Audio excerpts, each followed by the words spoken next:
Nghe An PPC convenes a meeting to discuss the Quỳnh Lập LNG power project.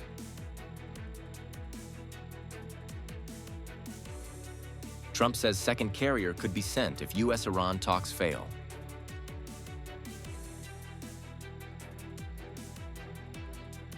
Journey of bringing Tet to the Highlands, a mission by Nghe An students. Hello, so good to see you again in today's news. I'm Hoàng Yên, and here we go, the first step of the show.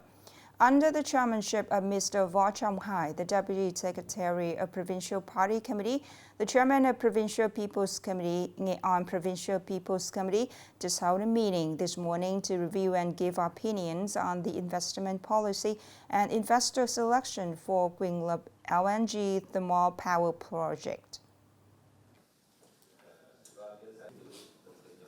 The Quỳnh Lập LNG thermal power plant project is located in Tan My Ward, featuring a capacity of 1,500 MW.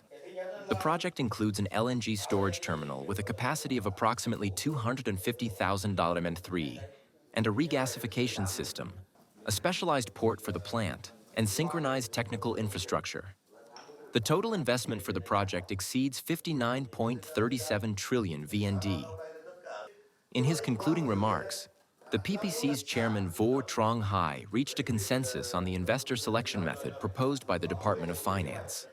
He assigned the PPC office to coordinate with relevant departments and agencies to finalize the investor proposal for submission to the Standing Committee and the Executive Board of the Provincial Party Committee for final review. Additionally, the chairman directed the Department of Agriculture and Rural Development to support Tan My Ward with site clearance.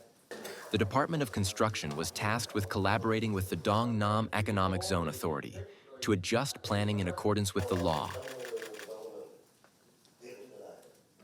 U.S. President Donald Trump said on Tuesday that he is considering sending a second aircraft carrier strike group to Middle East for possible military action against Iran if negotiations fail. It was a meeting. We're going to meet again early next week. According to the U.S. president, Washington currently has a fleet en route to the Middle East and may have another force. Trump also said he expects the second round of negotiations with Iran to take place next week. The U.S. leader expressed optimism about the possibility of reaching an agreement through diplomatic means. The U.S. president also warned that if no agreement is reached on Iran's nuclear program, any future military action by the U.S. would be much more serious than previous ones.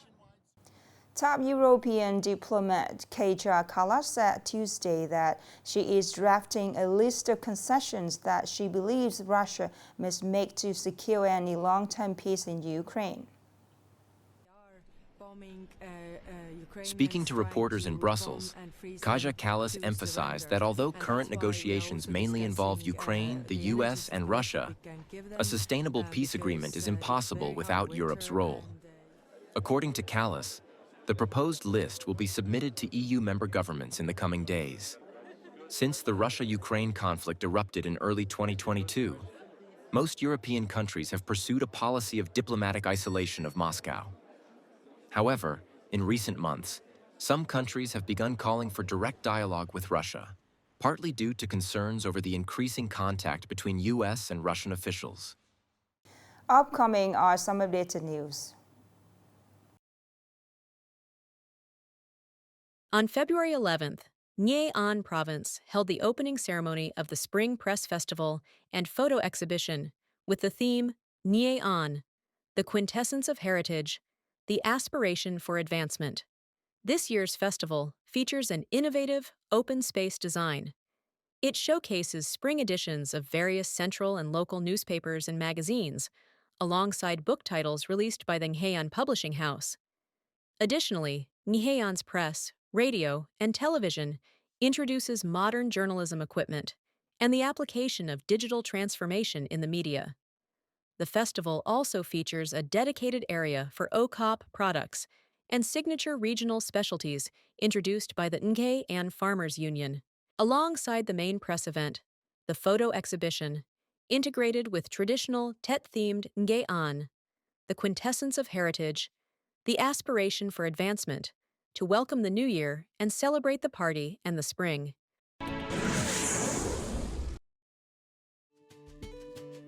Vietnam welcomed nearly 2.5 million foreign visitors in January 2026, the highest monthly figure on record, driven by visa reform and stronger tourism promotion.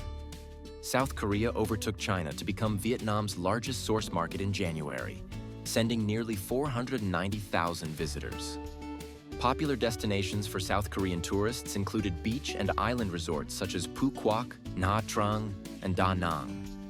China ranked second with close to 460,000 arrivals, while Cambodia unexpectedly rose to third place, a notable change from before when this market was usually only in the top 6-10.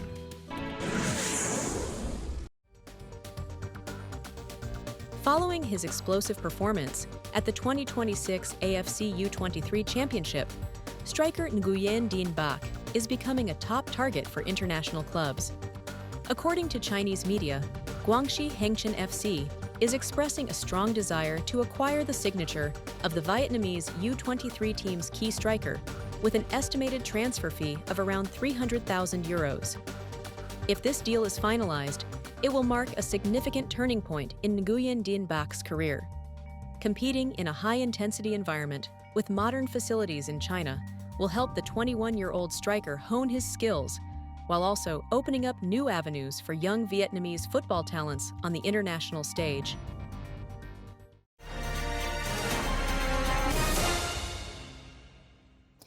Tet is not only a time for family reunions, but also a moment when the values of sharing are spread more strongly than ever. Stepping away from their university lecture halls, students from Nghệ An have embarked on a journey to bring the warmth of Tet to the highlands with a spirit of responsibility and initiative of youth.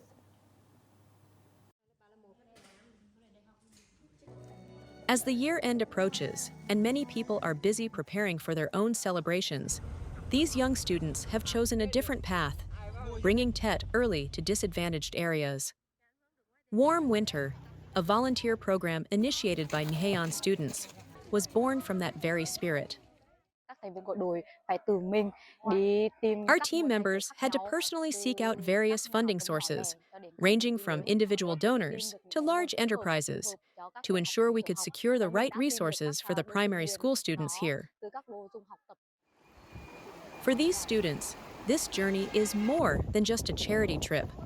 It is an opportunity to take on social responsibility through concrete action. From planning to execution, every student becomes a vital link in the mission to bring love to children in the mountainous regions. Beyond merely handing out gifts, the program allows students to directly accompany and share warm moments with the children, something no material gift can replace. This is my first warm winter volunteer trip since joining 37 AJC. My role in the organizing committee is quite significant. Coordinating and transporting the gifts up here was challenging, but we made it. Seeing the excitement of the school makes us feel incredibly happy. These gifts are wonderful and deeply meaningful for students in remote areas. Our students face many hardships. A recent flood collapsed the bridge, making their journey to school extremely arduous. For many, Tet is about returning home. But for these students, Tet begins with a journey away. As gifts are given and smiles remain, that warmth does more than just heat up the cold highlands. It enriches the meaning of sharing during the final days of the year. The last story descended our news today. Thank you so much for your attention. Goodbye for now.